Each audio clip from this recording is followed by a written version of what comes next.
But let me tell you, if Kenya today had a convention bureau, today, operational convention bureau, supported well by the government, and has professionals to execute it, within 2 years, we'll be rivaling South Africa.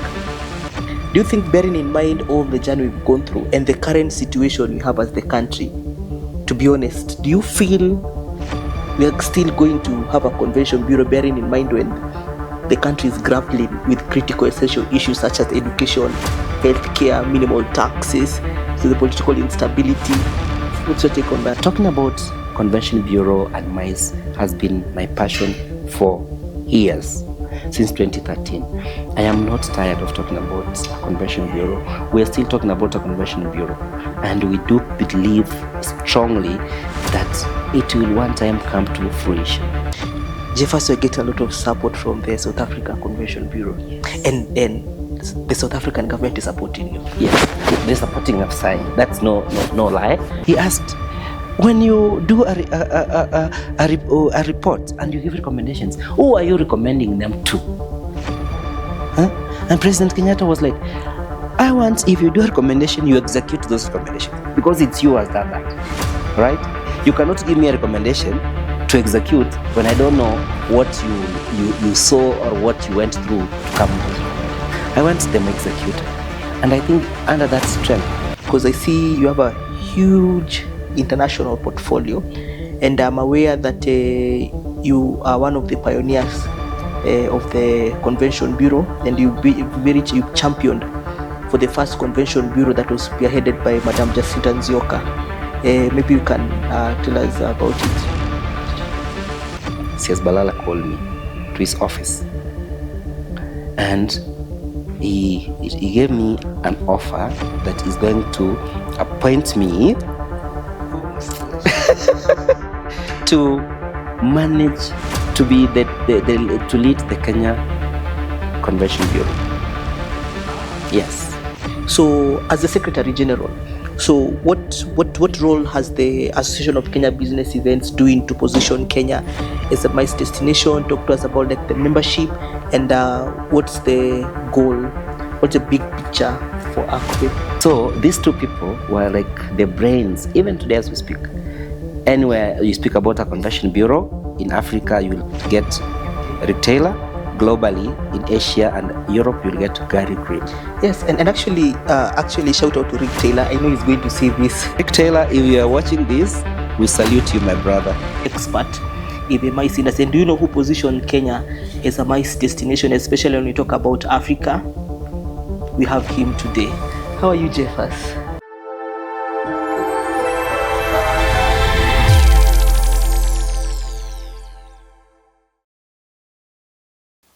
Ladies and gentlemen, back again. This is a MICE Talk podcast. Simon Peter, National MICE Ambassador. Today we have a guest who has been positioning the MICE industry in Kenya at the global stage. But before we dive in there, so we want to acknowledge our partners, the Clarion Hotel. The Clarion Hotel is located at the heart of Kenya's capital. Let's have a look at it.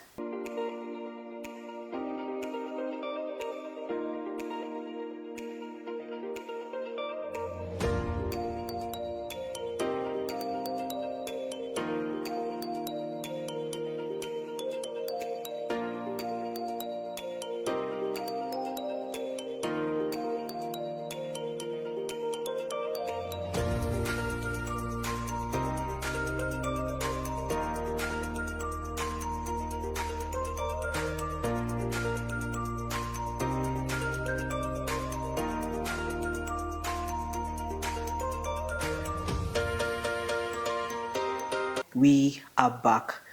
Have you ever asked yourself what is the meaning of MICE? Have you ever asked yourself what does MICE mean? And do we have associations that really position MICE? So talk about industry conversations. So do you know who is an expert in the MICE industry? And do you know who positioned Kenya as a MICE destination, especially when we talk about Africa? We have him today. How are you, Jeffers? Oh, Simon, thank you so much for that. I'm cool. Thanks. Actually, I only don't want to introduce much about you, so I want you to introduce yourself to our viewers, to our viewers, because we've engaged before, but I'm double sure this for the first time our audience are able to know about you. And by the way, you've been very key and very vocal when it comes to the mice industry in Africa at large. Yes, sure. Over to you. Who is Jeffers Thanks, Miruka? thanks, Simon Peter, and really, it's a wonderful opportunity to sit with you. Yeah. I know we've been trying to work on this for a couple of months. I know. But finally, here we are. I know. God's And time in the I'm best. excited. I'm excited to have a conversation with you. All right. And this is Welcome. really wonderful for our industry. So my name is Jeffers Miruka, as Simon has mentioned. I am an ordinary Kenyan,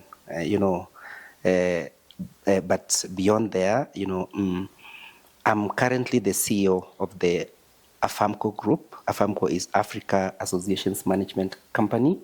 We are the first and only AMC in Africa.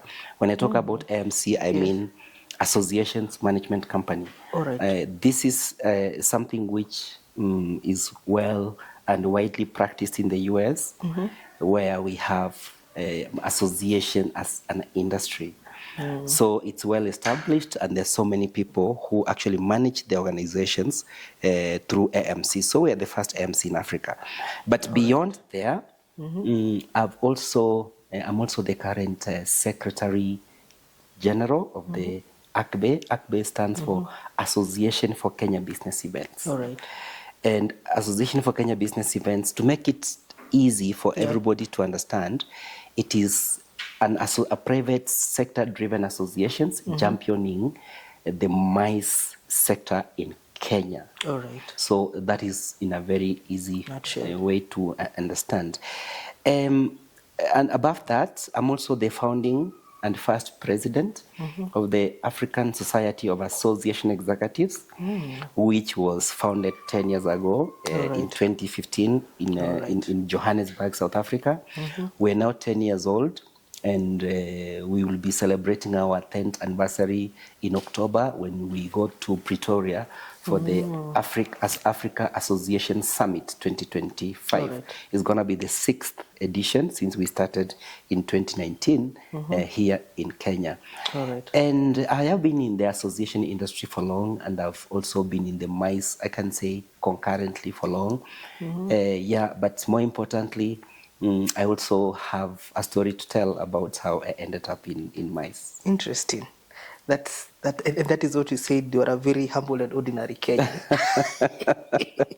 So actually, that is a very extensive introduction. Wait, actually, I'm just baffled. Did you say Association AFAMCO is a first African association management company? Absolutely. Interesting. If you look anywhere in Africa, the name AMC, it's not synonymous to any organization. Yeah. Because actually I was like, what's AMC? So, and there's a book I love telling people to read. It's called The Blue Ocean Strategy. The Blue Ocean Strategy, it's available freely online. You can watch it. You can actually listen it as an audio from YouTube, or you can even download it and read it. It talks about how you can position yourself to be where nobody is. Can you imagine you're in a swimming pool which is looking so blue and you're alone? There is no interference, there is no contamination. So you realize you're just alone. You look left, right, and center, and you see nothing. But can you imagine a situation where you're in a swimming pool, and because there's so many people, it's actually turned red because some people may have been injured while in the water. So what does that tell you? When you see red, what does that tell you? There is contamination, isn't it? So, and a lot of our companies are actually in the red ocean where everybody is swimming. But now in the blue ocean where we are the only ones swimming. And we're taking advantage. That's a good analogy. But by the time you move to the blue ocean, we can be 2, 3, but still very blue. So we'll welcome you and maybe help you to understand the industry. So we are the only and first AMC in Africa. That's well noted. And I think we need more association executives to engage you more closely. Back to Jeffers. Yes, please. From high school, this ambitious young man from Kisii School, very ambitious, wants greener pastures, and again, good in class, right?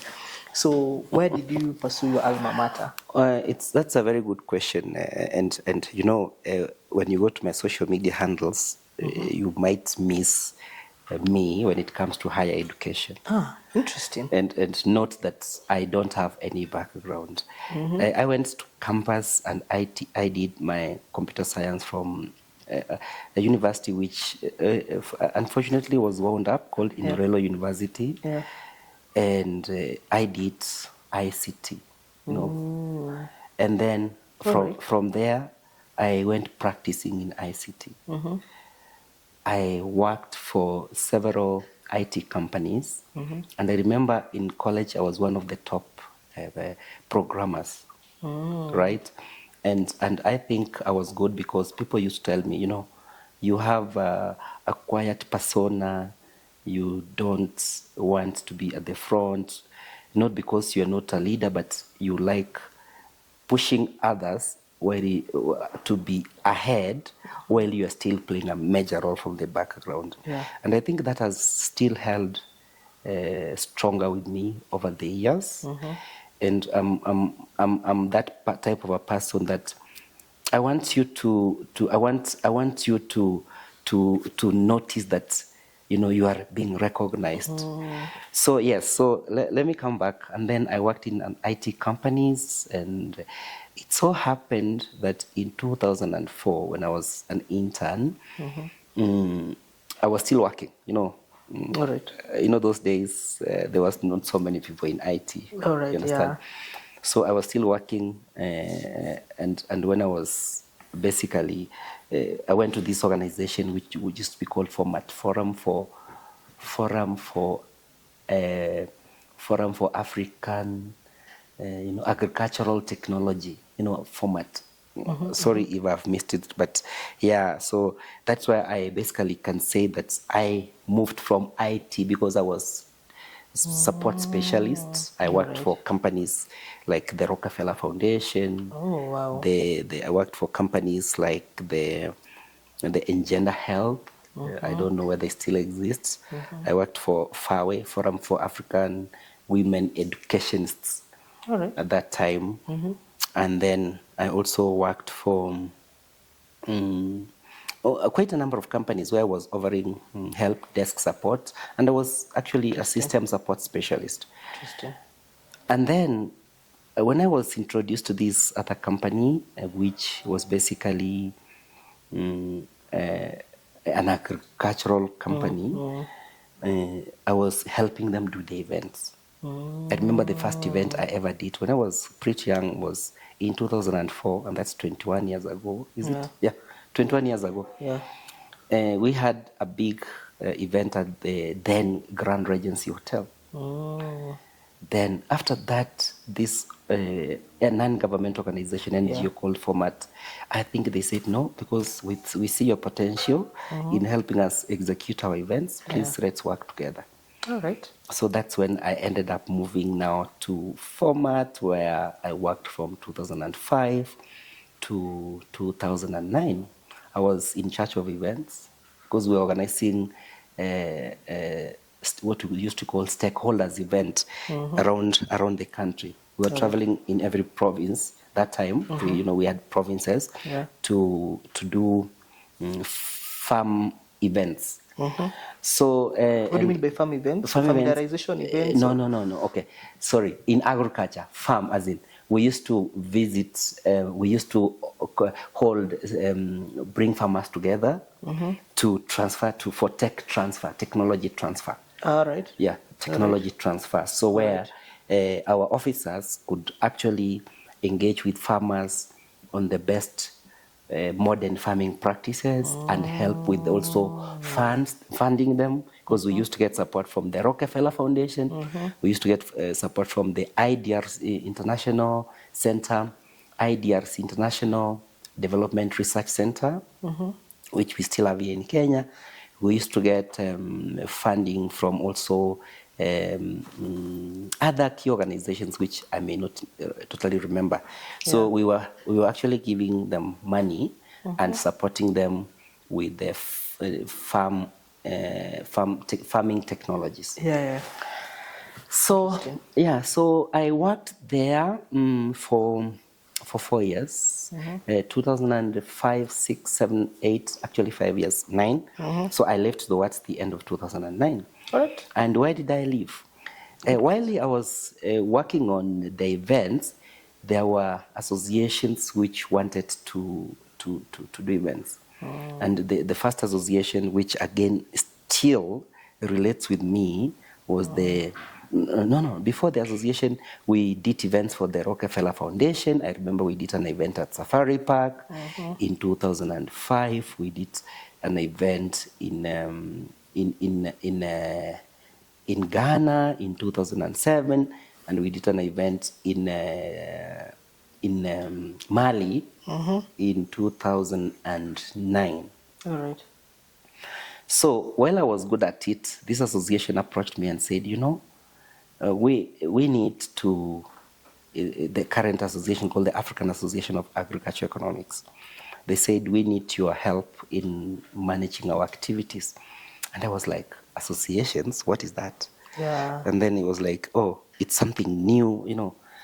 So please welcome and let us have, let's work together. So may it be known that the person who actually signed my employment contract at that time is somebody who still remains a friend of mine and is the outgoing president of the African Development Bank. Oh my gosh. Dr. Akinwumi Adesina. Interesting. Dr. Akinwumi Adesina was a friend of mine because when he was working at the Rockefeller Foundation as a director, I was offering support there. So he's one of the people who directly recruited me, because at that time he was the president of the African Association of Agriculture Economics. So Dr. Adesina, I know we've remained in touch. And then he left Kenya, he went to become a minister for agriculture in Nigeria, and then from there he became the president of the African Development Bank. I remember visiting him in 2017 in Abidjan, Ivory Coast. So, and to a large extent, I can actually say that he was one of my best mentors in what I've been able to be up to this moment. And then from there, of course, I joined associations, and the rest is probably something I'm going to talk about in the next. Yes, actually, you've just answered so many questions within that narrative. So you've actually explained, your engagement in the tech, having a background in the tech space. Then you gravitated, you transitioned into the events space. And actually, what it's so interesting and intriguing is how you go to the events that were being organized by association. Exactly. Then again, I can tell this curiosity you have from, apart from also planning the events, you also need to understand the association element, because it was still new. And there are so many questions that are lingering in my mind, that Kwani, how bad is the situation for associations in Kenya such that you really identified a gap? You created the first AMC. Interesting. That's something we'll also follow up later. Back to the events management space, because I see you have a good transition from the IT to the events management space, and as we're talking about having some farm trips, stakeholder engagement, and lastly, you transition into associations. And again, I'll not be baffled when you transition to something else. So now the question is events management. Now let's talk, because I can see your entry point was through tech support for the events, and specifically for association. So in the event management, so what's your understanding for events management, or, so what are these gaps, or what was the perception when you were getting into, because personally, as Simon Peter, if you talk to me, if you ask me about event management, I'm going to give you a project management overview, a plan, a strategy here, a more theoretical approach. But by then, we didn't have a curriculum or formal education or formal training for event management. And this gentleman comes from a tech background. In fact, it's like a different industry, then diving into the social sciences. So what was your take on the events management, how you're approaching it? That's a very, very good question. And sometimes I try to answer it internally, and of course there's so many answers that I get. But I'll try my best to give the best and most relevant answer. All of us, it doesn't matter what you do today. You may be having a certain career path, but there's what we call passion. All right. Right? And passion is not something you go to learn in school. Right? It's something which builds inside you while you are doing other things. All right. We've had situations where a parent wants a child to want to do medicine, but that child doesn't want to do medicine. So because you want him or her to do medicine, they'll go and do it. But at the end of the day, that child comes and say, oh, I'm happy that I'm now a doctor. But they end up as musicians. We have so many classic examples, not necessarily that path that I've said, but there is always that passion, which everybody has even today as we speak. So I was driven by passion when I was doing events. And I realized that if you have to do a successful event, also you need to have some social science background where you have to interact with a lot of people.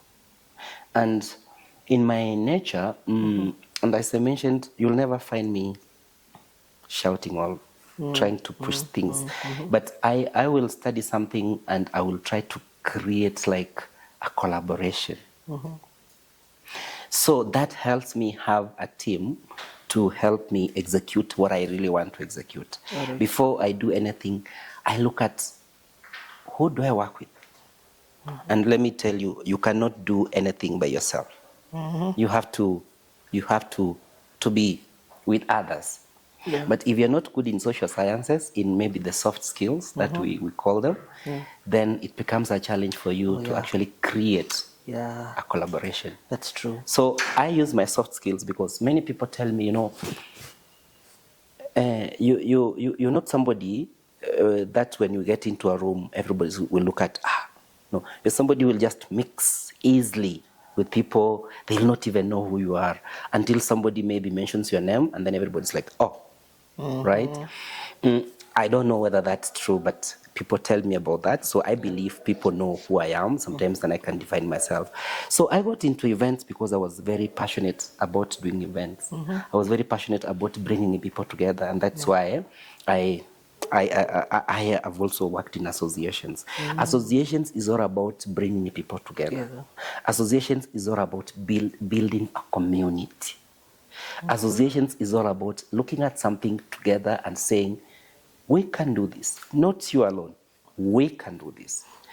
In places in my references, even with my team, which I work with, if you ask them, I rarely use I use we, right?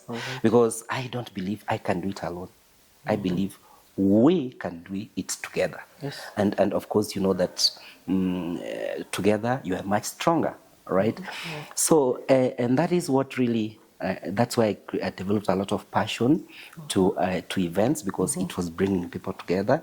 But remember, when you have an event, when you're doing an event, Simon, you didn't go to the street and told people, come for my event. That's true. Isn't it? You must have a plan, and it has to be a certain industry. The other day when we did our Africa Mice Expo at Sarit, there's so many expos which take place at Sarit. That's true. But the truth of the matter is, people come to an expo or an event because they have interest on what is happening there. And that's a community already. That's true. And if it's a community, it's an association. That's true. Right? Oh my gosh. Right? Now it click. Oh, by the virtue of associating. All right. Good stuff. So then I realized that I could curate an event from where I'm seated. I could curate an event, and when I present this to the people I'm working with, my ideas could always be like the best. I didn't know I have the best ideas, but I could curate an event in a way that people think it is the best, and when we execute it, it comes out well. Everybody's like, wow, this is really good. Interesting. You know, sometimes when you do these things, you don't know them about yourself until people tell you. That's true. And if 1, 2, 3 people say the same thing, then you tend to start thinking, oh, maybe it's true. All right. Interesting. So that is how I ended up being in MICE, and that is how, if you have understood my point, that's how associations just converge with MICE, because associations are all about community building, and the communities want to come together because they have a specific interest that they want to achieve, and when they come together, they all have a role in that particular event. Interesting. Right. And the 2010 Constitution gave us the freedom of association. Absolutely. There's nothing that has ever happened to this beautiful country of ours good than the 2010 Constitution. Yeah, No. that's a gift. Oh, definitely. Actually, that's a gift. I think also most African countries, what they admire about us, it's the freedom that actually we have. Oh, actually, it's a gift. So, good stuff. So, in events management, it's something that it's inborn. Yes. It's something that you're so passionate about. Yes. You didn't realize until you got into it, and it's something you developed over the years. Yes. And something that I can tell from the conversation, you liked how people came together, they associated together. Yes. Like, wow, it's magic. Yes. And also to solidify that, I've come to learn that when you are pitching or presenting your ideas to your colleagues, your ideas were always the best. I never knew my ideas were good, but because I believed that I also have an idea, and every time I could pitch, out of maybe 3, 4 ideas, mine was always selected. And then it's like, hello, how? And then over the time, I think people believed a lot about my ideas, and that is and that's why they were always being highlighted. All right. Yeah. All right. Actually, that makes a lot of sense. So now switching gears to the type of events, ICCA 2025 or 2024 report actually, that they released during the IMEX Frankfurt. Yes. 2 months ago.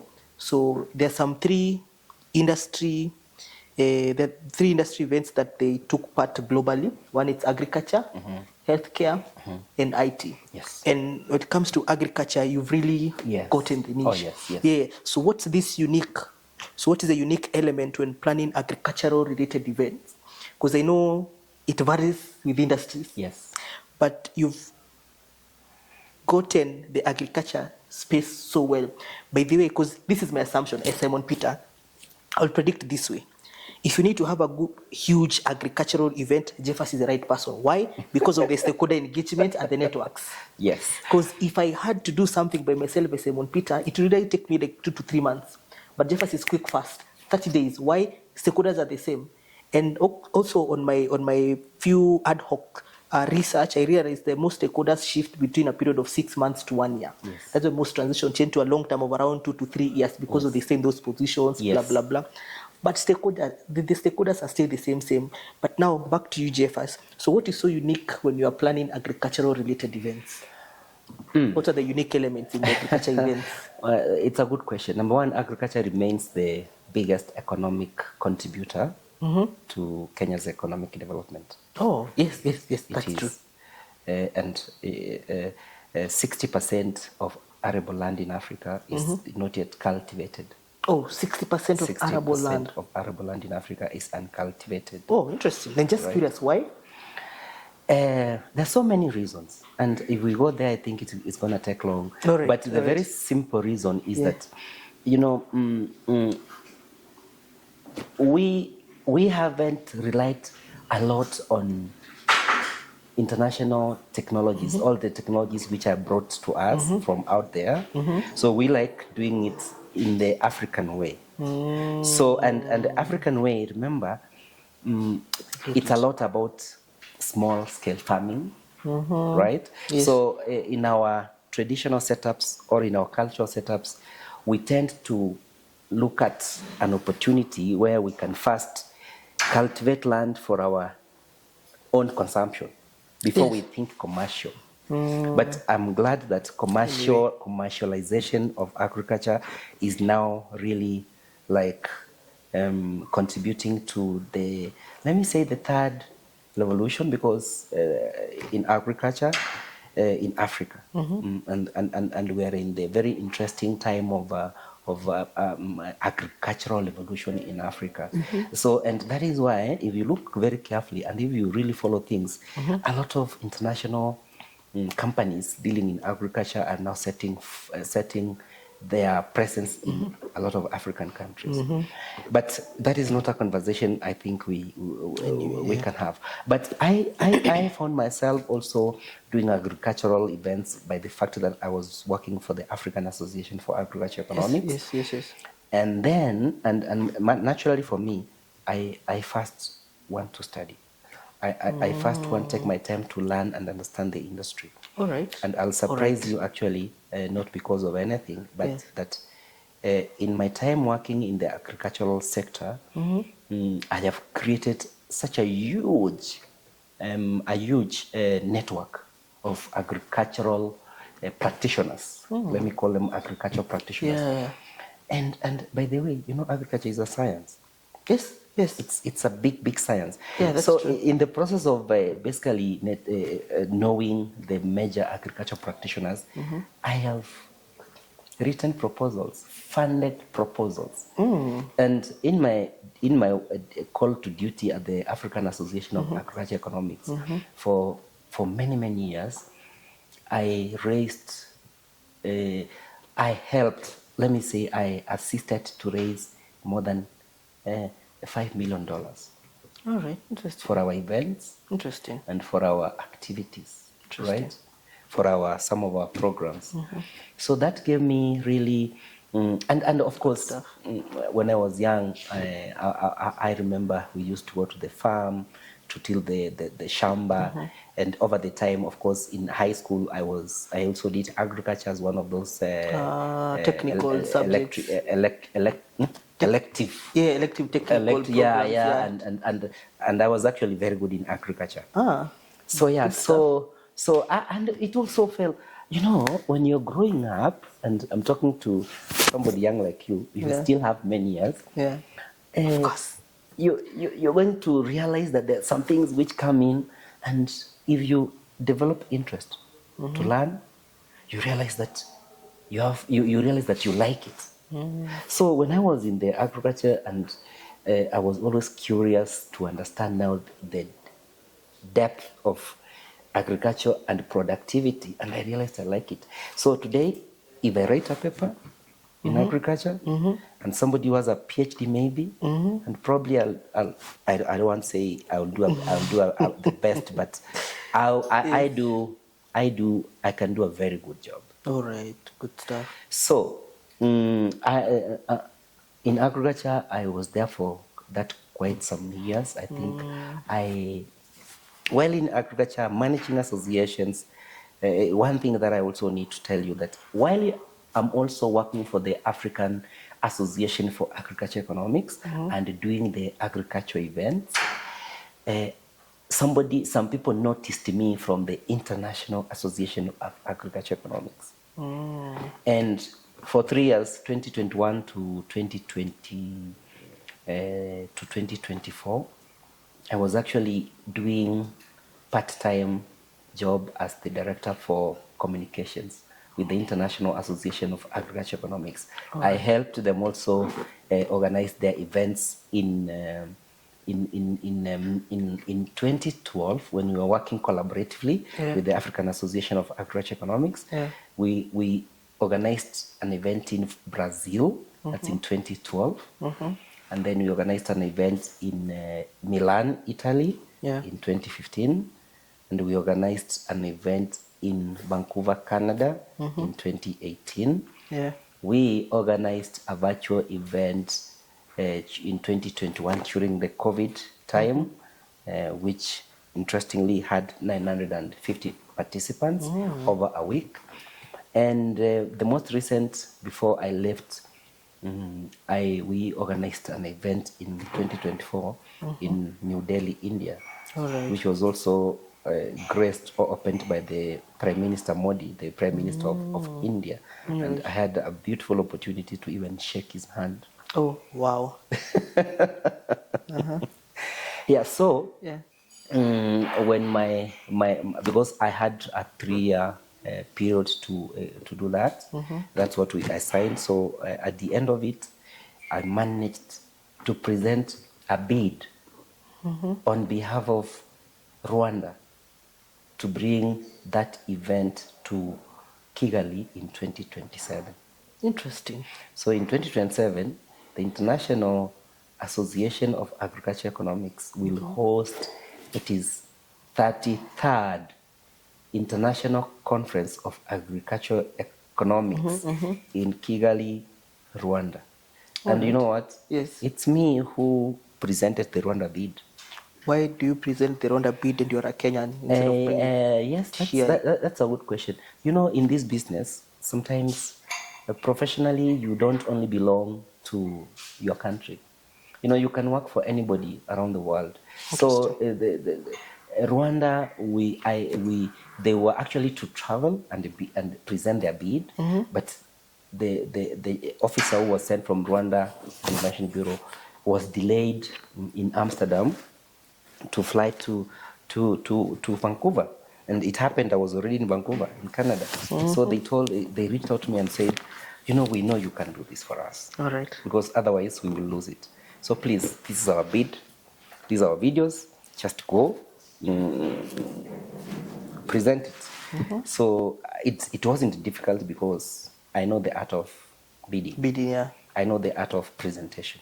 All right. And I know what these people, because I had done some engagements with them. I knew what they wanted, and so I even had initially assisted RCB to actually package that bid. Which year was that? That was in 2018. So it's just the other day. It's not the other day because we're in 2025. Oh. That event was actually supposed to happen in Rwanda in 2024, but because of the interruption of COVID, the event which was to take place in India in 2021, when we did our virtual event, now had to happen in 2024. So Rwanda was pushed to host in 2027. So if you look from the time of bidding, that's 2018 to the time of hosting in 2027, it's more or less like 1 year. And why is it more or less like 1 year? Because bidding for international events takes time. Oh yeah, of course. And I can tell you that when it's not surprising, but when you're out there, you want to bring an event to Kenya. If somebody tells you, no, I can only bring the event to Kenya in 2033, don't be surprised. All right. Because that's the art of bidding. That is, if actually they give you less than 10 years, then you're won. Interesting. Because bidding, it's long term.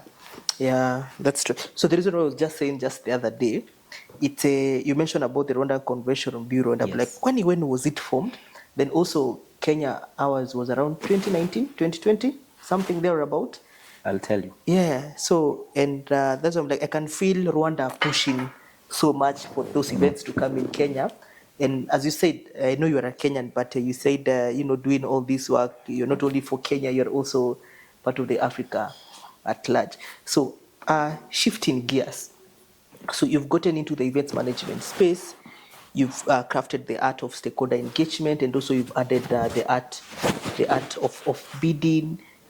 Also, you've really gotten your niche in planning agricultural events. So back to the Kenyan mice, the Kenyan mice industry a little bit, because I see you have a huge international portfolio, and I'm aware that you are one of the pioneers of the Convention Bureau, and you've championed for the first Convention Bureau that was spearheaded by Madam Jacinta Nzioka. Maybe you can tell us about it. Very good question. I'm actually very well known internationally than locally. Yes, that's true. Sometimes when my name is mentioned locally, sometimes people is like, oh, who is this? But if the moment you get outside the Kenyan borders and then you mention my name, it's like, everybody's like, you don't know this guy? No, he's a Kenyan. And then every Kenyan's like, no, we don't know him. And then you'll get somebody from Rwanda, somebody from South Africa, someone from Uganda, somebody from Senegal, somebody from Ghana, somebody from Nigeria. They're all talking about, we know him. And then you go further abroad, in the Netherlands, people will talk about me. In Germany, people will talk about me. In the UK, people will talk about me. In the US, people will talk about me. In China, people will talk about me. Yes. In Malaysia, people will talk about me. In Philippines, people will talk about me. Yeah. Why? It's a very interesting it's a very interesting question to answer. Why am I well known internationally than I'm actually known locally? Okay. And let me tell you, if I landed in Washington DC today, I don't have time for myself, because every time I'm being booked for dinner, for breakfast, or blah blah blah, and they come and we meet. They take me for dinner, but I can walk in the streets of Nairobi and barely will somebody know who I am. And now, having said that, in 2013, the very first time I attended IMEX Frankfurt, in 2013, I went to a prior workshop which was organized by ICCA, the International Congress and Convention Association. And it was the very first time, and I was the only person from Africa. That training, which we call AES. AES means Association Expert Seminar. Association's Expert Seminar. So when I went there and I was curious, I'm now in this international arena, I realized how much people were coming together, especially suppliers and hosted buyers. When I say hosted buyers, probably I'll explain that later. And because I was a hosted buyer, somebody paid for my travel to Germany, paid for my ticket, paid for my accommodation, and my only KPI was to meet suppliers, tell them about what I do, and tell them on how we can collaborate. So when I came back, I felt like Kenya needed a convention bureau. That is in 2013. We're now in 2025. That's 12 years ago, right? Yeah. And then I wrote the letter to that time CS Balala. I wrote him a letter. I still have that letter. Interesting. I wrote him a letter and I explained in my simplest way that I understood at that time about the need for a convention bureau. Why? Because South Africa Convention Bureau was already established. South Africa National Convention Bureau was already established. So they were at IMEX. And then when I looked around Africa, there was no other convention bureau. But I realized in South Africa, they had convention bureaus even in provinces. Oh, yes. Right? Yes. In fact, the Westgro, the convention bureau for Cape Town, is even older than the National Convention Bureau in South Africa. Actually, just last week I got a privilege to speak to Londi Kumalo. Yes, please. Yeah, so, and she told me how Cape Town Convention Bureau evolved. Is a leading edge. Yes. And in fact, even other convention bureaus, they go to Cape Town to benchmark. True. Yes. So you can imagine. So South Africa was there, and that was the only African example we had. And then I could see Europe and America is like, wow, all over. And then I came and I said, why don't we have a convention bureau? I researched and I wrote a letter to the CS. I never got any response. All right. Absolutely. So that was in 2013? That was in 2013.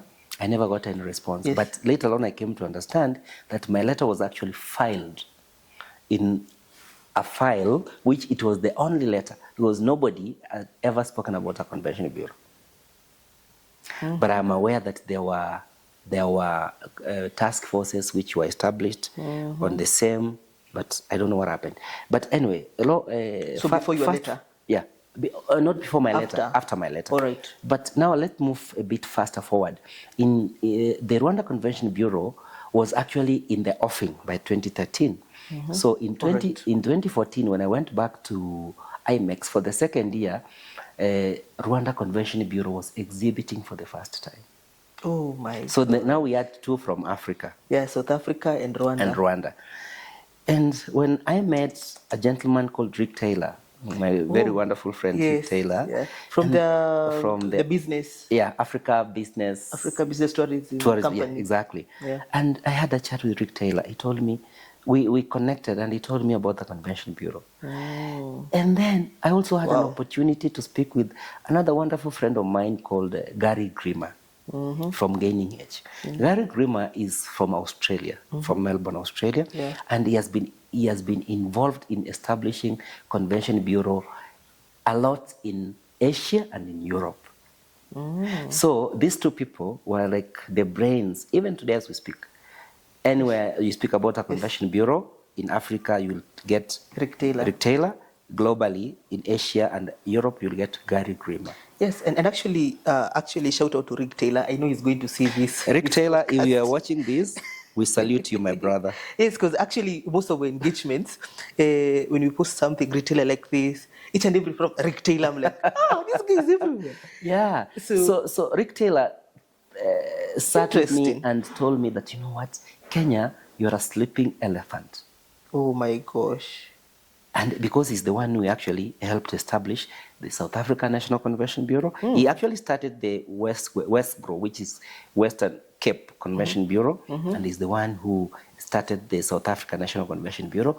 He is the one who was hired to establish the Rwanda Convention Bureau. Oh, Rick Taylor. So we cannot ignore him. Yes, everywhere. And you'll see where Rick Taylor also, how he comes to Kenya, how he goes to Uganda, how he goes to Sudan, to Ethiopia, and he goes to Senegal, doing the same thing. Yeah. Now, when my letter was never responded, we continued. So Rwanda Convention Bureau came to IMEX in 2014, and then they were small, but they started growing, and I created friendship, or I networked with the people in Rwanda, so we got to know each other. And a lot of them who are still in the industry were very good friends, including our friend Frank Murangwa, who is the director for AKBE Africa chapter. Now, fast forward, in 2016, I got a call from the office of the CS. That's CS Balala. Remember, he was still our Minister for Tourism. Yeah. And CS Balala... Is he the longest serving Minister of Tourism? Yeah. Of course, there were some short tenures where he wasn't, but again, he was easily returned by President Kibaki, and he was also retained by President Uhuru Kenyatta. So I get a call from sometime in 2016, and then tells me, I got a call from a gentleman called Vincent Bwire from the Ministry of Trade. I think he's still there, Vincent. Yeah, Vincent is a very good friend of mine. Yeah. And Vincent tells me that, I know you don't know me, but I'm seeing your name in breaking news. I'm saying, what do you mean? What? Breaking news? Breaking news? He said, yes. So wherever you are, stand up. Oh my gosh. Or get a glass of water. And then I was like, okay, let me stand up. We're taking a glass of water.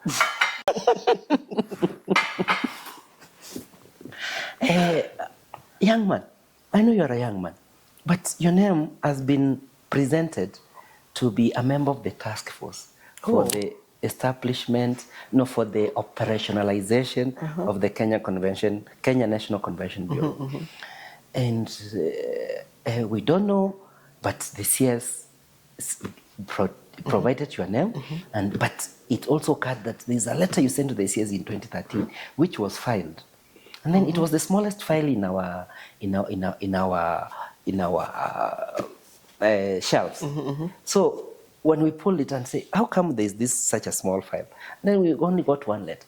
And then the CS said he could remember because nobody has ever presented something like that to us, ever written a letter like that to him.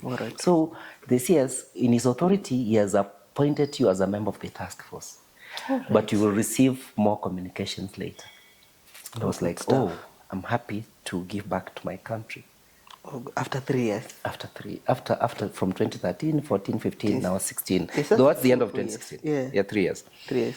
And then, of course, I was excited. Of course, I was told you'll get a call, and then finally got a call. I was told it has been gazetted. I was sent a copy of the gazette notice. I saw my name there with my wonderful friend, Madam Tasni Madamji, who the CEO of the African Quest Safaris.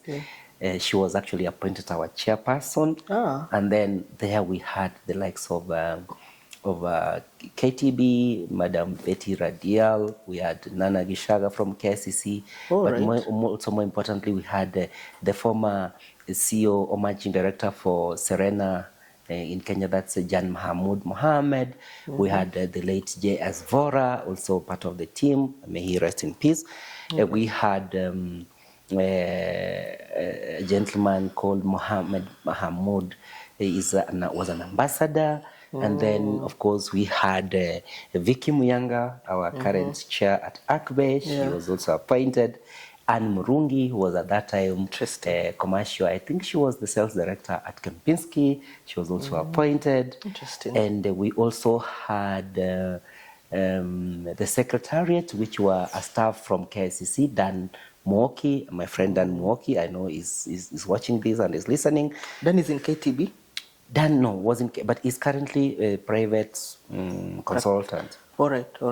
And we also had the Kuresh, a former CEO of Bomas of Kenya, Mr. Kuresh. Interesting. And maybe I've forgotten one person, but I can't remember everybody. But now we were tasked with coming up with a report on the operationalization of the Kenya Convention Bureau.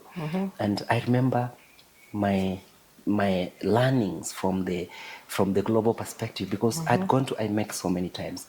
I'd gone to Meetings Africa from in fact, in IMEX in 2013, when I met South Africa, they asked me, do you know about Meetings Africa? I told them, no, I don't know Meetings Africa. And then they said, how come you don't know Meetings Africa? And you are a senior association executive from Africa. And then I said, I need to find out more. They said, no. We're going to send you an invitation to actually come next year, which was to be in 2014 for Meetings Africa.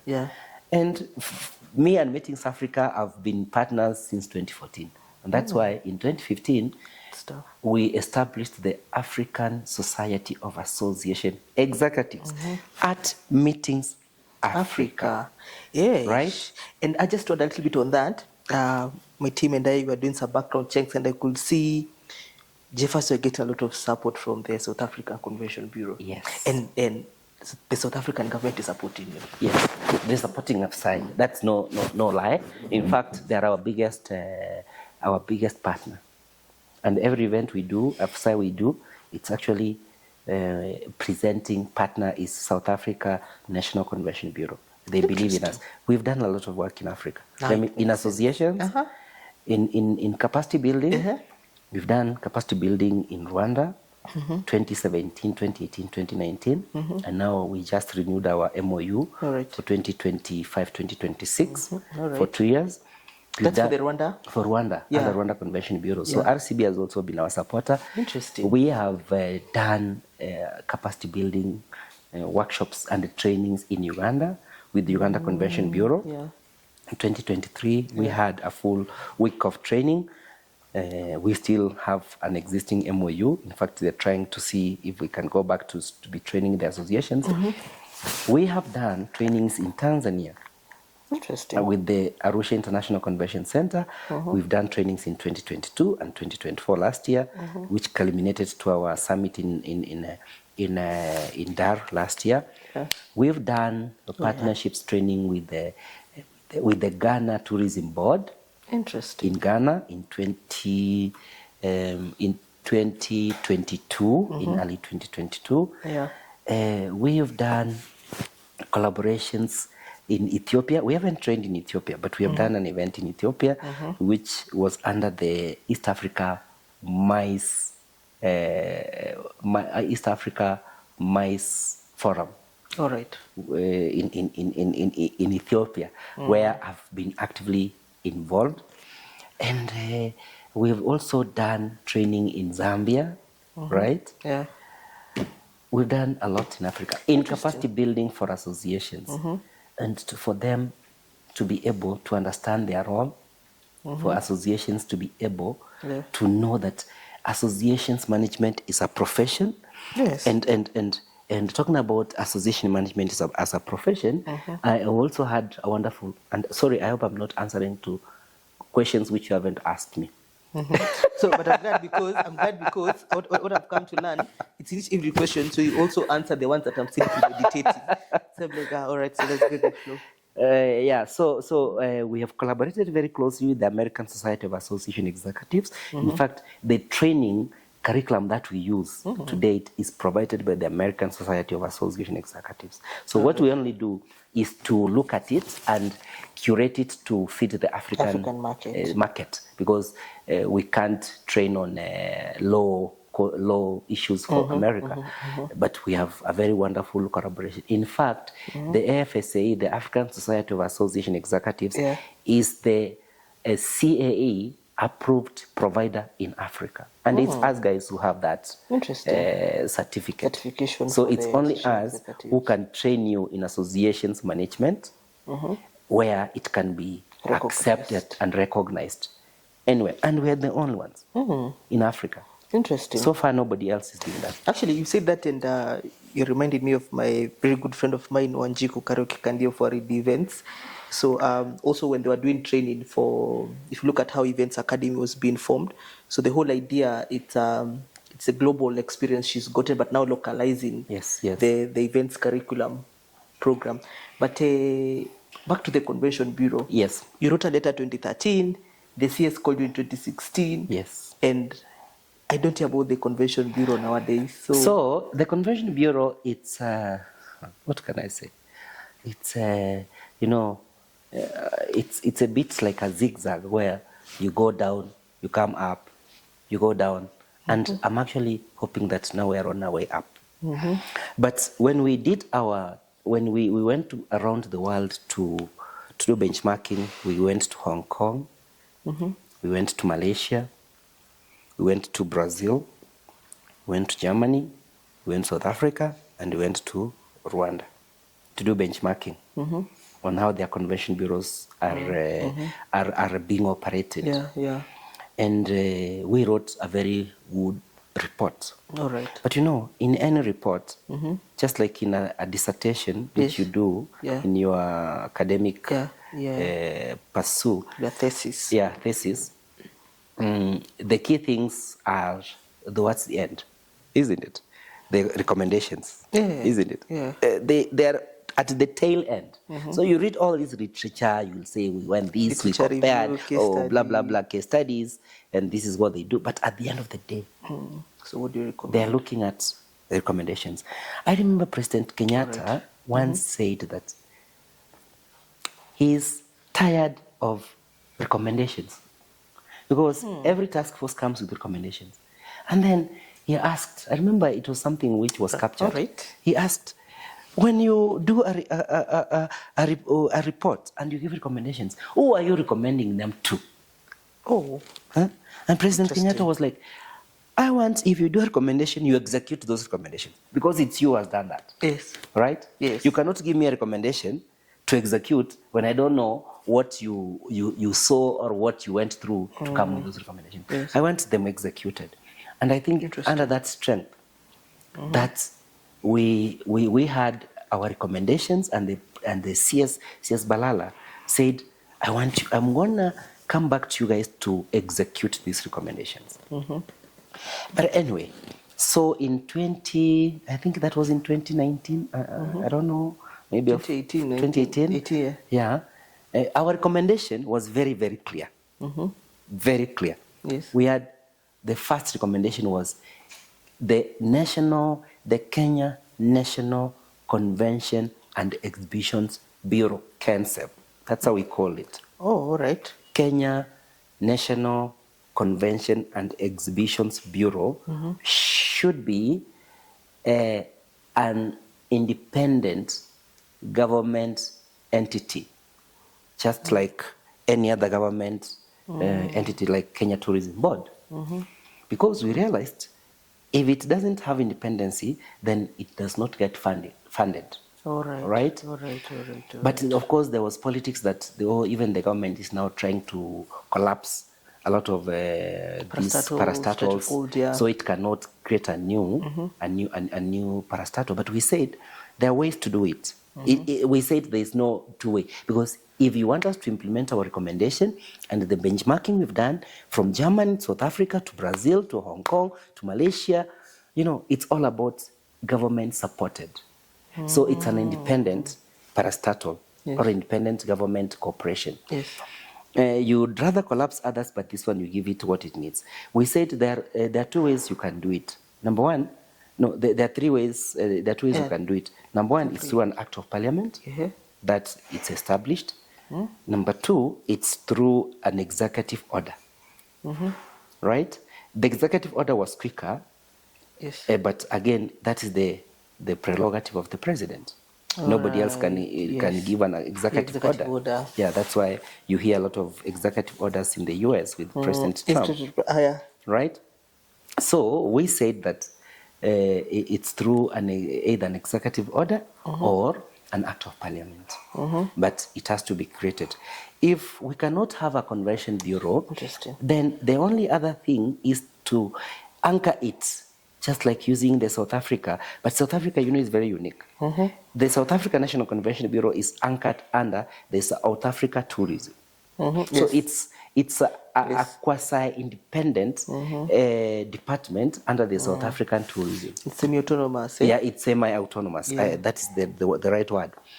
But it draws a budget.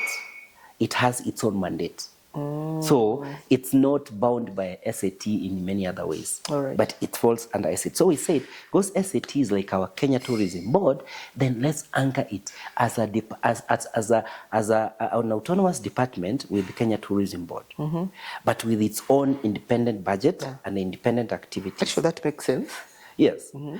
A third and finally, which we said, this is like, if we have to do it and we can't do it the right way, then just anchor it as a department with a bit of teeth under the Ministry of Tourism.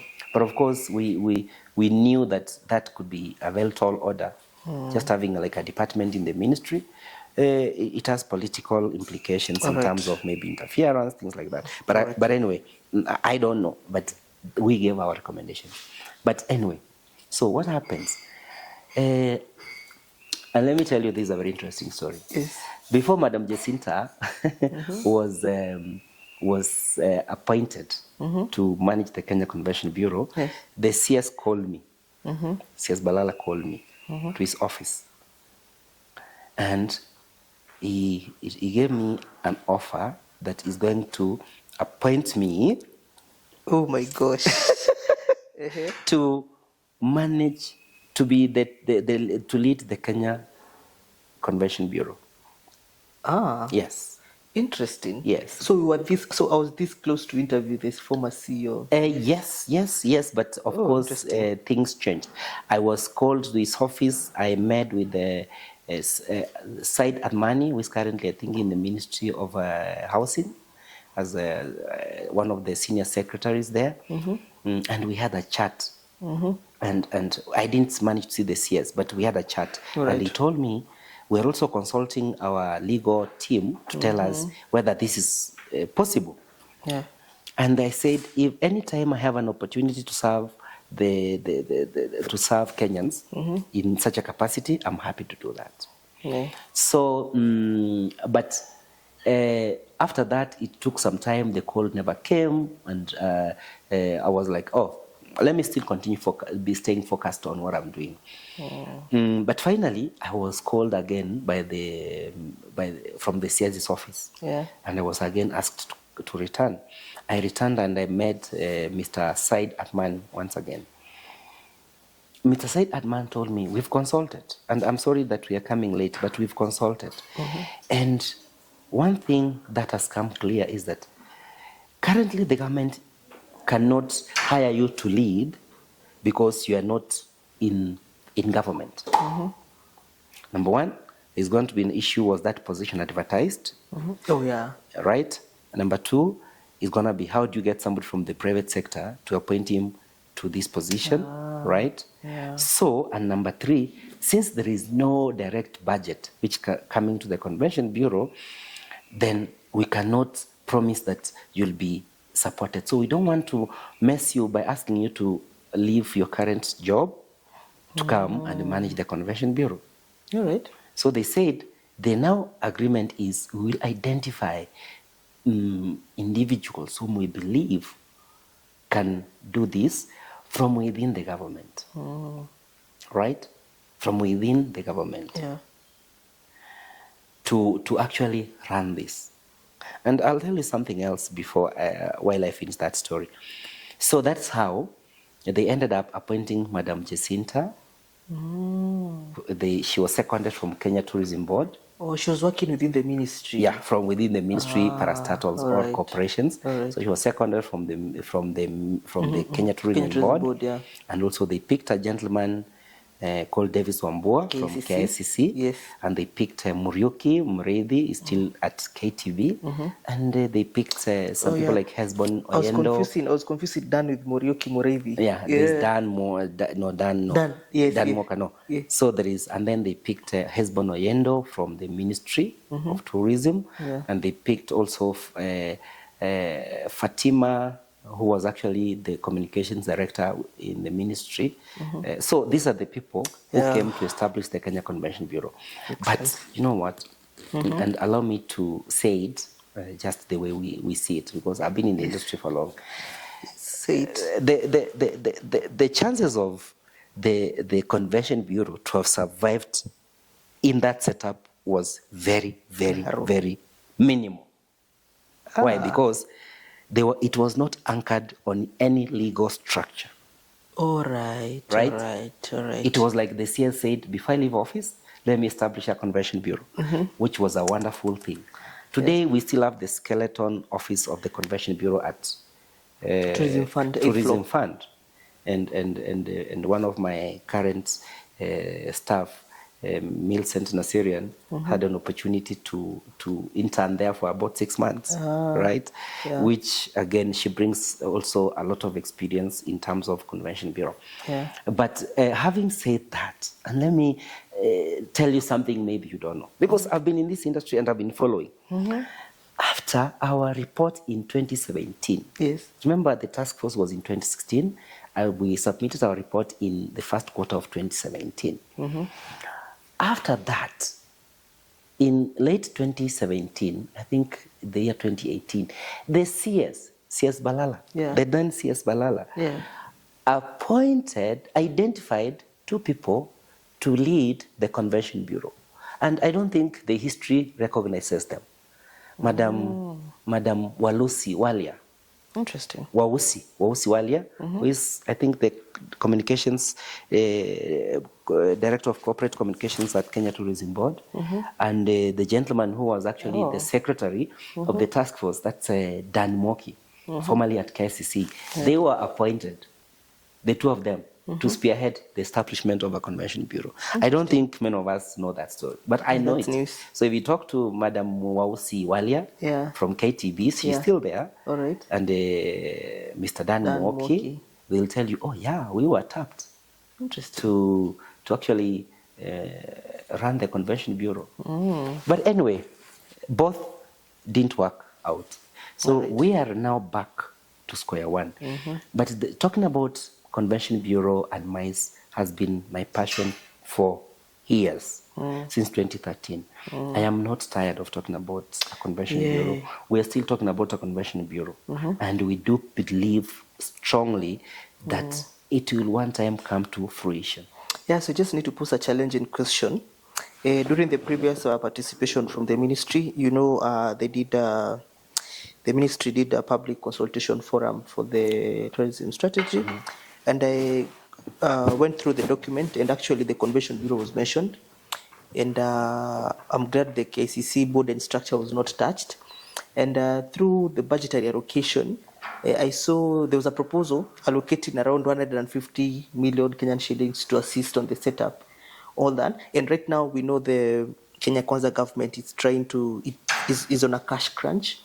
And you know, recently quite a number of institutions were folded, and I think KTB was I think that there's some roles that were added to KTB and some other functions were collapsed. KCC was not touched again, so they are so lucky. So do you think, on your own perspective, your own opinion, do you think, bearing in mind all the journey we've gone through and the current situation we have as the country, to be honest, do you feel we are still going to have a convention bureau, bearing in mind when the country is grappling with critical essential issues such as education, healthcare, minimal taxes, so the political instability.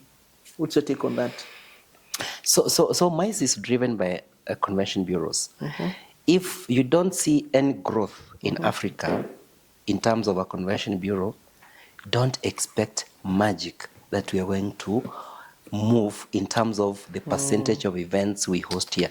And look, the top 4 countries, or let me say the top countries, are those who have established convention bureaus. We're talking about South Africa National Convention Bureau, which is driving MICE in a big way. And South Africa has consistently remained in position 1. And then you have Rwanda Convention Bureau, which is now into the 11th year since it was established. And you've seen what has happened in Rwanda for these last 11 years. And then Marrakesh, as you mentioned, you know, Marrakesh is a luxury city, and it has a lot of influence from from Europe, right? So if somebody from Spain, France, you know, Europe, they want to do an event in Marrakesh, it is almost like a domestic flight. All right. Remember, in Europe, in the Schengen, when you travel in the Schengen, within the Schengen, it's domestic flight. Yes.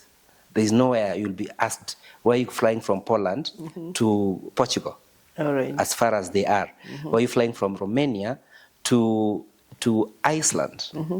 Why are you flying from Lithuania all the way to Spain? Right? Because they're in Schengen, they're Schengen, so it's domestic.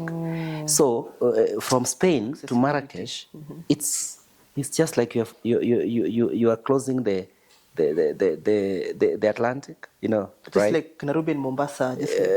You're closing a little the Mediterranean, I think. Yeah. So that's why Marrakesh has a big, and it's a luxury city. Yeah. There's 3 cities in Morocco: Marrakesh, Casablanca, and Rabat. Those are especially Marrakesh and Casablanca, very, very attractive. So the number of meetings and Morocco has a convention bureau. You know, Morocco has a convention bureau. Interesting. Why, right? Kenya, we are where we are because of what started in 1973, when a major event happened in Kenya, when actually KCC was being born, was being inaugurated in 1973. So Kenya, and because of our geographical location and because of our vitality in doing these events, that's, let me tell you, is the name Kenya, and some of us who talk a lot about Kenya, and of course government cycles, and which has, and of course our professionalism in the hospitality industry. When you talk about tours, our safaris, when you talk about traveling, you know, there are a lot of airlines which come to Kenya, so people have really no problem traveling to Kenya. And of course, because of what the government has continuously done in ensuring that the visa regime is flexible. So that gives us a score when it comes to meetings. But let me tell you, if Kenya today had a convention bureau, today, operational convention bureau, supported well by the government, and has professionals to execute it, within 2 years, we'll be rivaling South Africa. Interesting. Parting shot, so that you can end up with a conversation. So what is your parting shot? So what do we need to do to make sure? So this is my personal opinion. I find that personally, from where Simon Peter sits, it's I think also it's time the private sector needs to come together and use the US Convention Bureau model and see how best we can use. Yes, government will come and catch up with us later, but we are willing to collaborate. And also work together. And by the way, good job, Jeffers, on the fight and the push for Convention Bureau. Thank you. Yeah, and also I give flowers to Rick Taylor also for establishing convention bureaus across the African continent. So actually, I envision also to have him on the podcast soon. So this is something we can have a conversation. Now let's switch gears to the association. AFAMCO being the only accredited and recognized trainer of association management, you know, the association executives. Yes. So what's the state of associations in Kenya? So are they heading the right trajectory? What's the absorption of the training, and what gaps are we seeing in the association space? Before I talk Kenya, let me say that Africa, we have such a humongous potential of having professional associations contributing tremendously to the economies of our continent. Yes. I've done my research. I know the potential. The potential is such a huge in Africa. Wherever we go, we are told we didn't know that there is such knowledge in terms of associations training that we need to use to actually be professional in managing our own associations. Yeah. So there is that let me say, hunger in getting more knowledge, in professionalizing the industry. Yeah. AFAMCO, we can say we know what we're doing. Because the moment we are able to start training and start developing association executives, when I say association executive, is anybody, it doesn't matter your role, but you serve an association.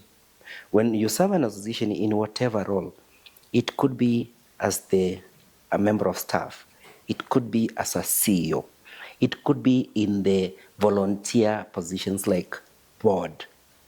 You are in associations management. You need to understand what can you do to professionalize or to grow the association that you're actually serving. Yeah. Right? So AFAMCO is out to recreate, to actually bring onto the table on professional practices of associations management. Yes. And we've started a very interesting curriculum, which I encourage anybody who wants to have knowledge to talk to us, to come to our website, and also to look at what we're doing. We have established 3 categories of associations training.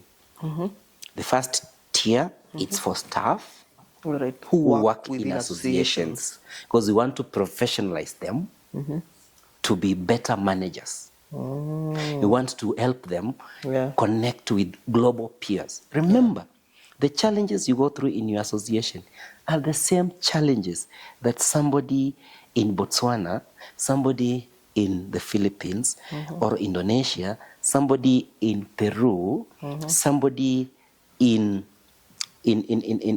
Alaska, and somebody in New Zealand goes through. There is no difference, because it's all about managing a community, and their needs are the same.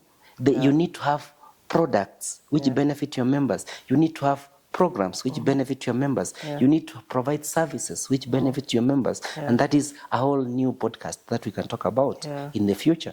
But as a AFAMCO, we have put a very good curriculum to professionalize the associations industry right in Kenya and around Africa. Number 2 category is for the CEOs.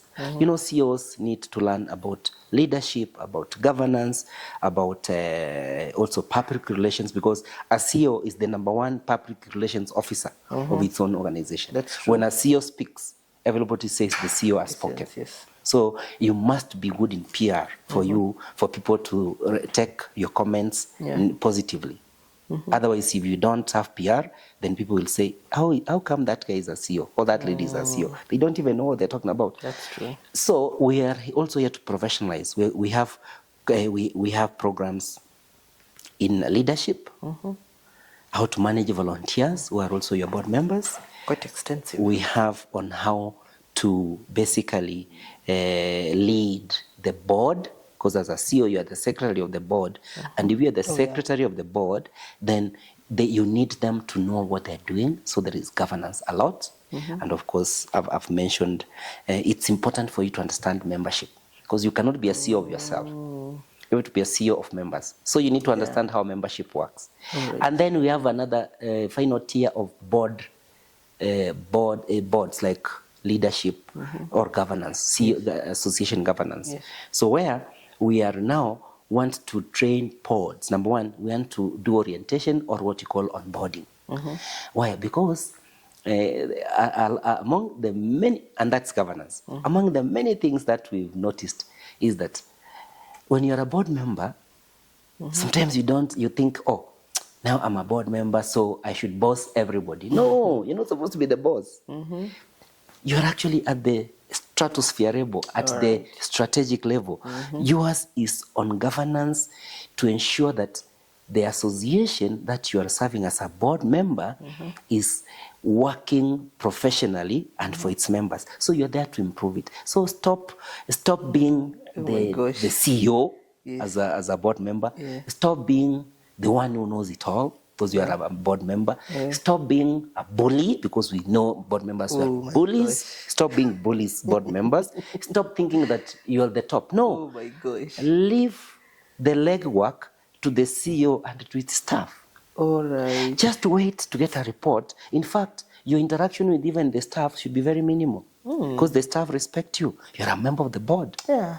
Your interaction should be from the staff communicates to the CEO, the CEO communicates to the board. Yes. So stop coming from the board to staff. No.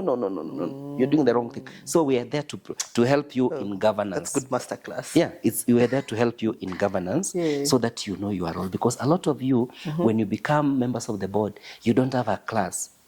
Because there is no organization other than AFAMCO which can train you, which can help you to onboard and tell you actually what associations are all about. It's only AFAMCO which is doing that. So we are doing that because we are an AMC, we can manage your association. But managing your association means I take all your roles and centralize them from AFAMCO offices. I may not have the capacity. And if I fail, you will say you guys are not delivering. Yes. But our role is now changed. As an AMC, we are to professionalize, to train your staff to be better at their work, to be professional at their work. And then when they are good, it means the association is going to benefit in growth of membership because they know what they are doing, right? Because people will say, wow, our association is doing very well, and you have more members. And the more you have more members, the more you want to hire more people. Oh, that's true. Isn't it? So we want to professionalize you, and when you hire somebody, bring him or her to us. We'll professionalize him or her, and then she or he will be good in their work, and the association will continue to grow. And once the associations grow, and once we professionalize you, and once we help you to create global networks from all over around the world, you are going to realize that there are global associations which are similar to yours. And when you realize there is a global association similar to yours, let's take an example of a medical association.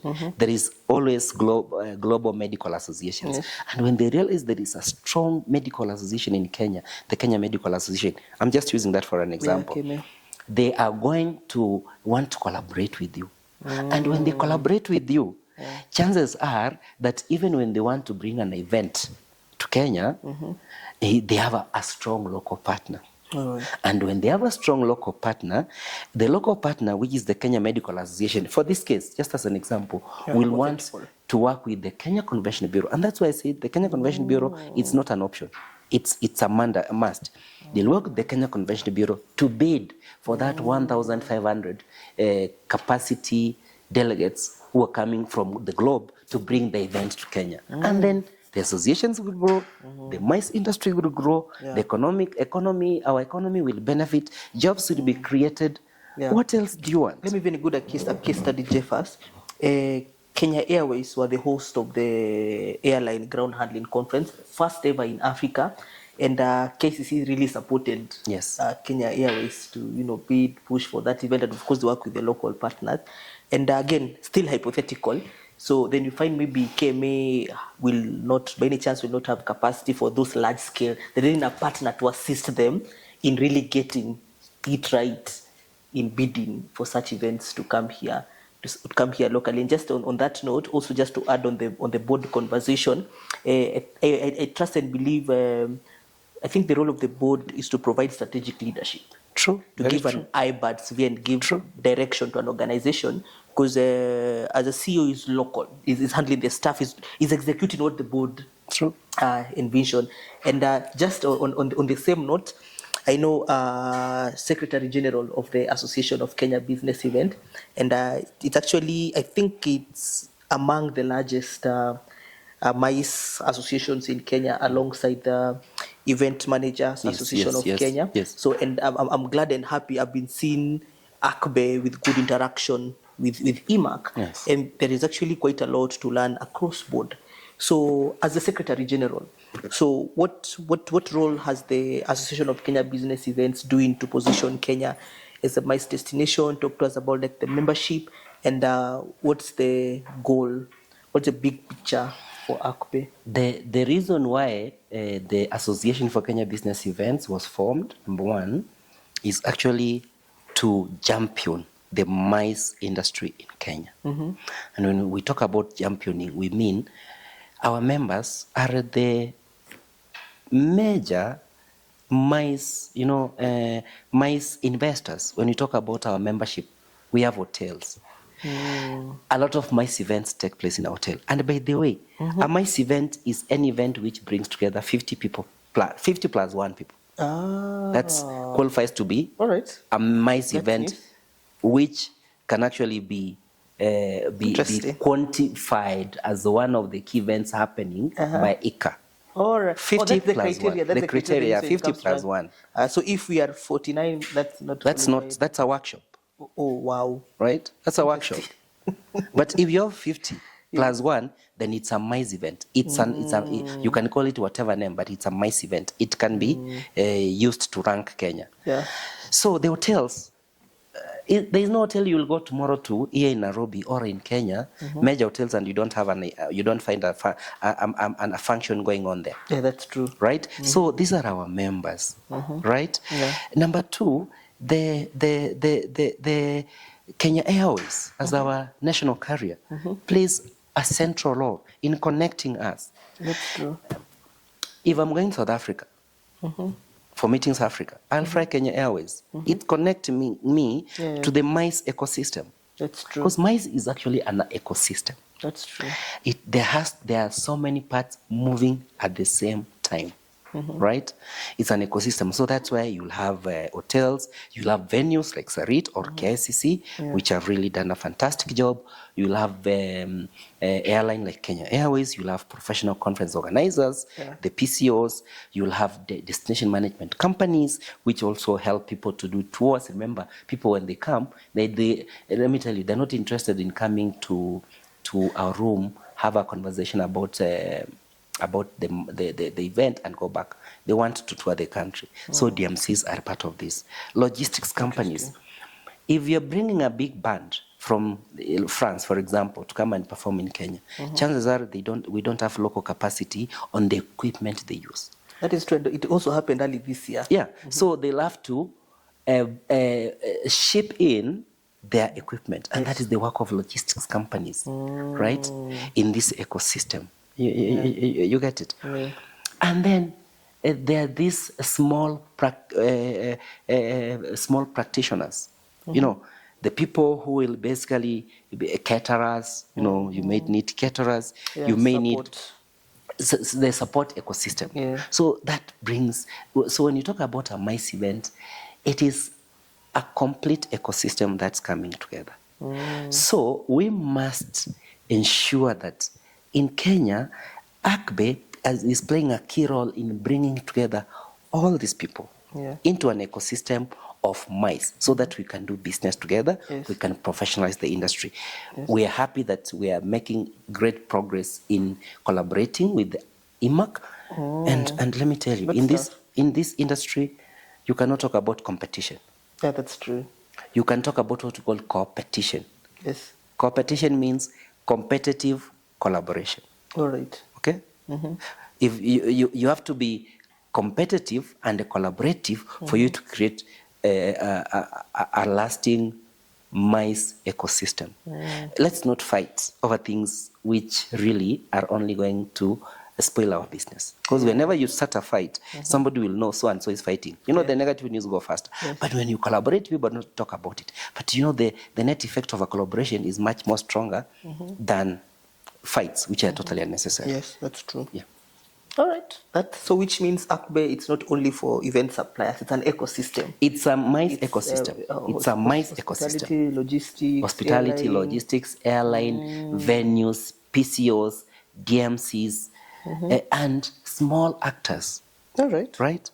If, for example, you need a bulb for your camera when you're shooting a MICE show, and you need a bulb, you're not going to procure a bulb from an airline, from a venue. Yeah, that's the small, who make the system work. Yeah, and they just want us to debunk something. And it's something also really want you to educate the MICE stakeholders. Association is not for business. Some get into association with the intention, oh, I'm going there to get business, and they forget the core business of association. So, and again, also just to ask that, is association the same thing as a chamber of commerce? So what's the difference between those two? Because I find most of the roles are colliding. So they have interchangeable roles. Chamber of Commerce, which are very many, clubs, you know, clubs, you know, federations. Oh, yeah. You know, these are all associations. There's nothing that differentiates them. Because what did I say at the start? Interesting. It brings together, it builds a community. The Chamber of Commerce is about building a community. The club is about building a community. Let's take an example of Current Country Club, for example, isn't it? It's a community of people. Yes. Isn't it? They call themselves Current Country Club because they have an interest and they have a benefit. Yeah. So that interest is an association because you are coming to. If you are alone, if Current Country Club didn't have members, then it doesn't serve its purpose. If the Kenya Chamber of Commerce and Industry doesn't have members, and by the way, associations are not about individuals. It's even about corporations coming together. Yeah. If, for example, our telco companies, we talk about Safaricom, Airtel, Telcom, and others, when they come together, they come together, they form an association because they have a certain interest. When different travel agents come together, it's an association. All right. So there is no difference. It's actually semantics. It's the way that it's structured, but it's all one thing.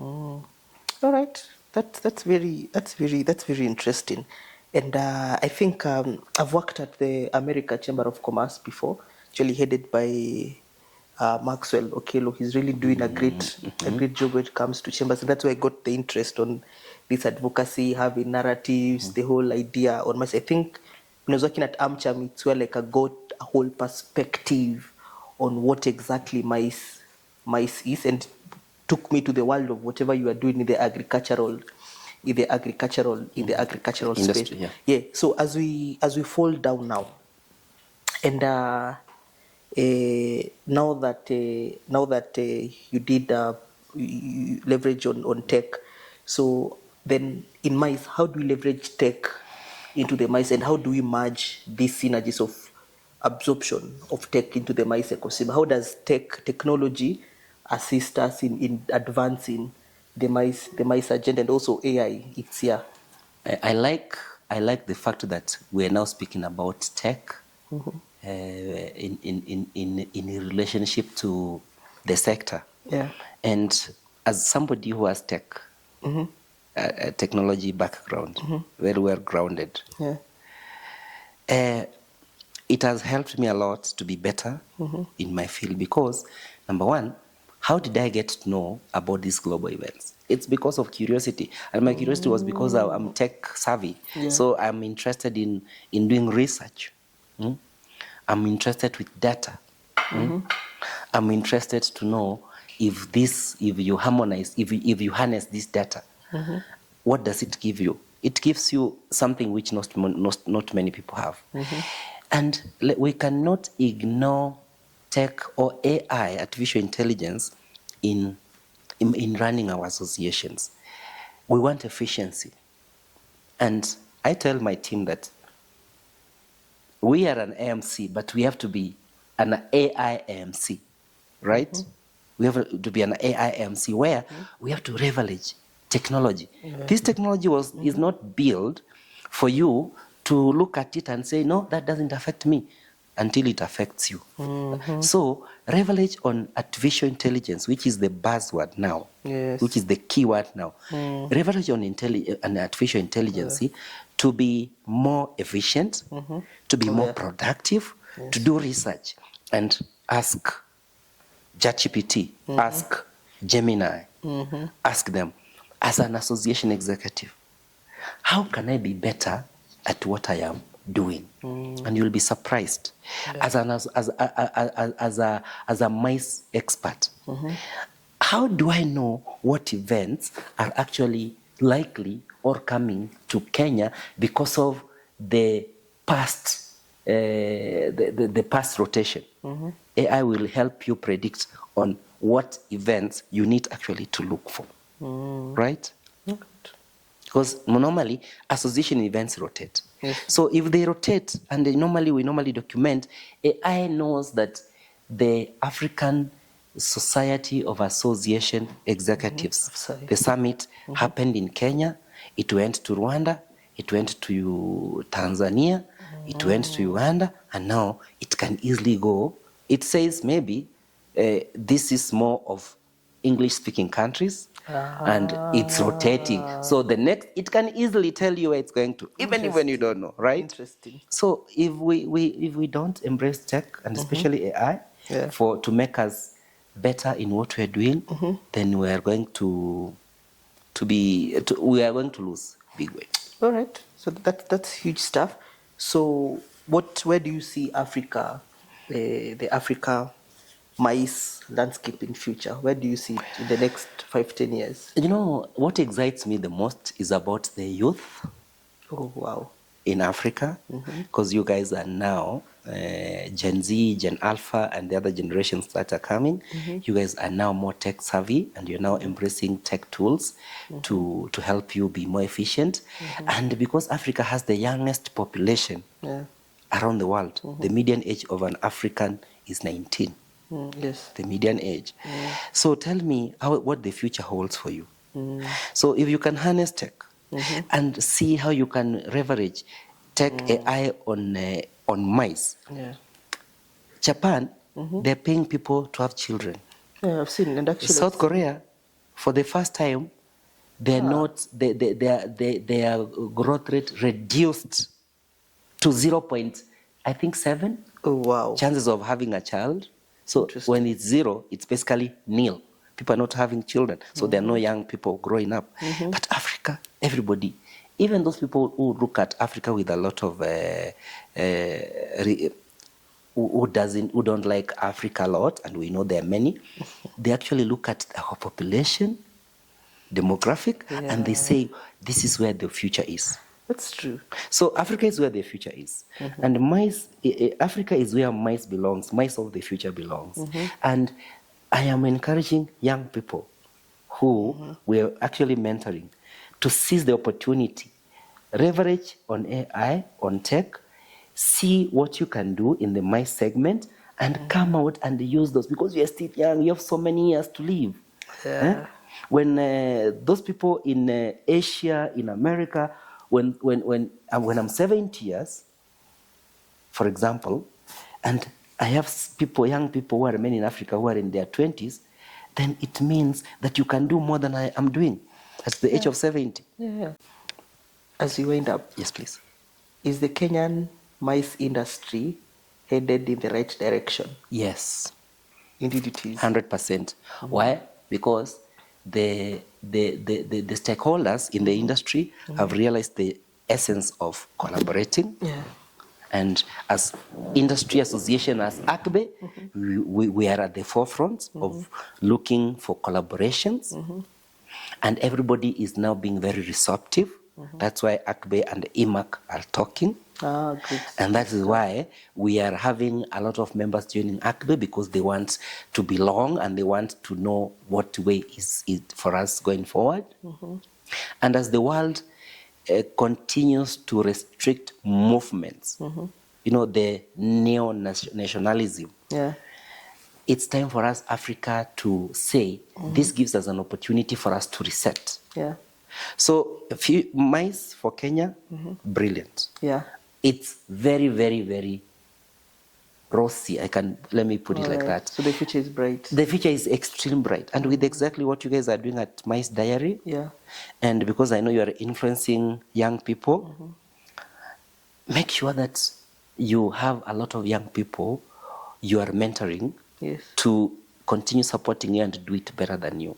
And the earlier the young people know about mice, the better it is for the industry. But if you tell me, if in the next 20 years we speak, I will tell you, Simon, I told you, see where we are. Yeah, that's true. Yes. Africa Mice Summit is taking shape in September. Yes. I hope to see you there. Yes. What's your expectation for the Africa Mice Summit? I was at the inaugural Africa Mice Summit in 2018 at the Intercontinental Hotel. I was there and I was a speaker with my dear sister Kezi. I was a speaker. Interesting. And I told Kezi, you're doing what most people are afraid of doing. But please, I know it blossoms when you think it is dying. So, Kezi, my dear sister, my dear young sister, keep up the good work you're doing. I will support you. We will support each other. It's not about who is doing it. It's about, are we doing the right thing? That's it. So I'll be there. I look forward to see you there. Thank you. In September. Thank you. And we are also one of the partners for the Africa Mice Summit. So hopefully we are going to push this narrative and ensure indeed the nation has listened and we, the private sector, has spoken. Nice. And we are going to be there in a big way. The Africa Mice Summit, we're going to be there. The Africa Mice Expo next year at Sarit, we're going to be there. And let me encourage our industry practitioners that please, let's join these associations. If you're joining IMAC, please join. If you're joining AKBE, please come. Let us push the industry together. If we wait for the government, it may take longer. But if the government sees us doing something, then they will actually knock on our door and we'll tell them, we were waiting for this to come. Now come, let's work together. Anybody in the industry who thinks otherwise, they will be left standing alone. Again, we told you it doesn't get better than this. It only happens at the Mice Diary. Thank you. Thank you, Jeffers, for your time. Thank you so much. We look forward to working closely together with AKBE. Yes. And we are going to work very closely to ensure that we position the Kenya and the African mice industry forward. Thank you. We're here to help. And we're here to serve. Definitely. And we are not relenting. And this is the Mice Diary. See you next time.